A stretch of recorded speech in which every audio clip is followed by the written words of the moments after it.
one game in the playoffs. The eyeballs are watching you even more in the playoffs, but throughout the course of the season, he balled out. Yes, he became the second guy to Steph Curry throughout the regular season and into the playoffs. Made an All-Star game. Okay, he played in it was his first All-Star game. Yes. Andrew Wiggins we're was not an talking excellent about player this I'm year. not saying who's more accomplished. But what I'm saying who has a higher ceiling. is Wiggins a top 10 player in the league? Do you That think? doesn't mean anything about my duo, though, Max. Like you could be a top 10 player in the league. Does that translate to winning? It depends on who your teammates and your coach is. Not just when we talk about duos, we're trying to. This is kind of like the MVP conversation in, I don't know, baseball or something like that. It's hard work to isolate value. People don't want to do that most of the time, so they turn it back into a team award. The team award is the standings. The team award is if you finish in first place, if you win the championship. What we're doing now is saying, let's isolate the value of two players. When KD and Kyrie are on the court together, they were prolific. They were waxing the Bucks a couple years ago. They were prolific. Yes, I understand all that. I've been the one consistently, Max, praising the talent of those two. Look at the tape. Well, Go ahead, Key. No, I was going to say, but I understand. Like you were angry. I'm passionate. I understand what y'all saying. I mean, what you're saying about the duels and things of that nature. But I want to know if your criteria is everything you say. Well, where's KD? I mean, where's AD and LeBron or Embiid and Harden? Why aren't they on this list? Well, I think Harden, when he came over to Philly, was a shell of himself. I don't think that's – I think you have – look, that list is going to change for me next year. Like, if Kawhi Leonard and Paul George play, they're going to be on the list. If Jamal Murray plays, he's healthy with Nikola Jokic, he's going to be on a list.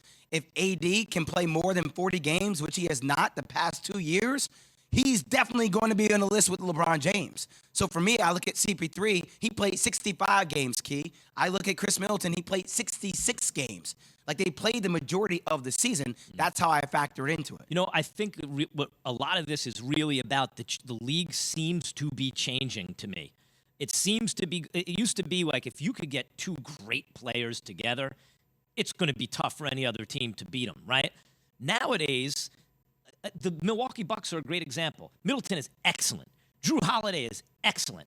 In a good year, maybe they might make an all-star team. It's really Giannis, superstar, and other kind of bubble all-star players. But they got a couple of those dudes with the superstar and the coach and supporting cast. Same thing with the Warriors. Steph and now Wiggins is on the come up. Poole can shoot, and Clay is coming back. And it's the whole cast. It's not just one or two guys. I want to get back to you about your point about KD and Kyrie, too, because I think it was interesting. Because I think I called you during one of these moments late in the season, right around the first couple games of the playoffs for the Celtics, where I was like, that doesn't look right. I agree. Like, it doesn't look right. Like, they're not dapping each other. They're not doing their same old thing. And it was different watching them interacting, KD and Kyrie. And so for me, I also, like, that devalues that duo to me. It's a fair point. Because that chemistry isn't there. If you're talking about winning plus how good is each player, then and how they did this year, then you have a very good case for Steph, Wiggins, and Tatum Brown as 1-2. Okay. Middleton is more problematic only because he got hurt at the end. He got hurt, but I do feel like we would have been talking about Giannis, Chris Middleton. That's why I'm okay with Key's swap. I think they would have beaten the Boston Celtics if they had Chris Middleton. You know what? I firmly as believe he's that. explaining it, I might be coming around a little bit on the list. Just what I'm saying. Yeah. All right, well, there you have it. Keyshawn, J. Willimax, ESPN Radio, 888-729-3776. What did you got to talk him through it, Key. It's Max. What did you think? Oh, well, it needs to make sense. Man, KD and Kyrie, stop the nonsense. 888-SAY-ESPN. 888-SAY-ESPN. Jason in Chicago, what do you think of Jay's list?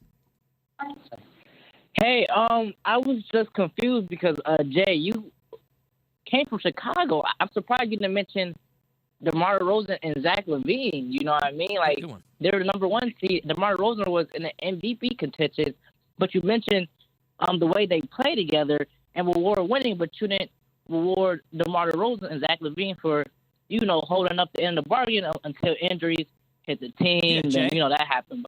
Yeah, Jay, what about them? Yeah, no, that's accurate. That's accurate. I think because of the lack of success I didn't see in the playoffs, it kind of it teetered off for me. It teetered off for me. But I was with it. If it was a regular season award, Regular they'd be season there. award for sure. I think the way it teetered off in the playoffs, I kind of was disappointed by it. Mike in Columbus, you're on with Keyshawn, Jay, Will, and Max. What do you think of Jay's list? What's up, fellas? Love the show. What up, man? Thank you, brother. So quick comment on what Max was just saying. He talked about players around them and Steph and Wiggins having a better supporting cast. To me, isn't that a factor that makes them a better duo? Yes, you can. I think, Jay, you can factor that in, right? How the whole team functions. But like when you look at the Lakers, for example, this year, even if AD and LeBron are healthy, if you don't have shooters, if you don't, there's a certain requisite level of stuff around you. Some teams have, some teams don't. And I think one of the things about the league is if you not organically, but just try to push all your resources into getting a duo together, you don't have enough around them. And I see what AD and LeBron are on paper when AD is healthy. I understand that. I'm also the same person that I think LeBron James is the greatest player to ever play. That's a conversation for another day. So, but my thing is when you don't make the playoffs, and the playoffs have been expanded to 10 teams, I can't reward you off that. I can't do it now. I can do it next year. Can't do it right now. Yeah. I mean, you're right. There's so many teams in the playoffs. If you don't make the playoffs, there's no way you have the best duo. And the proof in the pudding that they didn't play enough together is I don't care what you have around the best duo, you got to at least make the playing game. Every team in the league makes the playing game. Now, Key, I keep seeing these videos with my boy Lethal Shooter and AD working out. He come back next year looking like that, and he plays 60, 70 games. It's going to be different for the Lakers and LeBron James and AD. Don't worry about what's going to be different for the Lakers. You just continue to That's do my your job. I cover the sport. I am doing my job. Hit you with the don't worry about it. He always does that. No Embiid and Harden. I don't think Embiid and Harden should be on the list based on what I saw from Harden last year. He's going to have to show that he's still a lot of James Harden to put them on the list. Look, I think James Harden comes back next year. I think he has a lot to prove. I think that's going to be better. He's already taking the right steps, taking less money to a degree so they can get a guy like P.J. Tucker. I think his conditioning is going to be a major thing. Let me spin this for a second, guys. Jay, let's say we're not taking into account how much they've played together recently, but some kind of realistic estimate of how good they are at the moment when they're on the court and what's the likelihood they'll be on the court, right? Where would the list be? Like, so now you have Jokic and Jamal Murray. Now you have Kawhi and Paul George. I'm trying to re-enter the likely duos. Now you have Harden and Embiid. If you had to do that list, now you're putting me on the spot. Yes, of course. So, now you're asking me to forecast if everybody's healthy, what the list will be next year? But when I'm saying healthy, I'm not saying AD plays 80 games because he doesn't. He plays 60. Jamal Murray gets back to being Jamal Murray, and he's on the court most of the season. That type. Kawhi also, he ain't gonna play 80. Where's gonna start? If he gonna do that, it's gonna be 1-2. Flip-flop, KD, Kyrie, AD, LeBron. Flip-flop however you want to. But I agree. Gonna start there. I would start and then there. everything else is whatever. I would probably say Kawhi Leonard, Paul George would be next. That'd be 3. I would Steph, Wiggins, just because I think winning a championship off general principle would probably be there. You talked me into it. And then Jason Tatum and Jaylen Brown.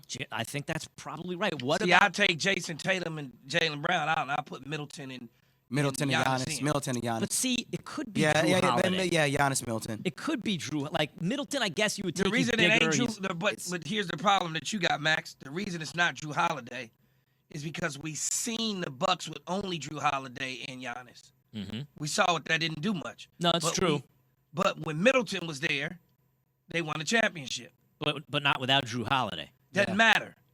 We seen him without okay, Middleton. I see. We have extra evidence without Middleton, but I'm going to assume without Drew Holiday, they don't win the title. And Key, just go back to the KD Kyrie thing again. I get how dynamic it is.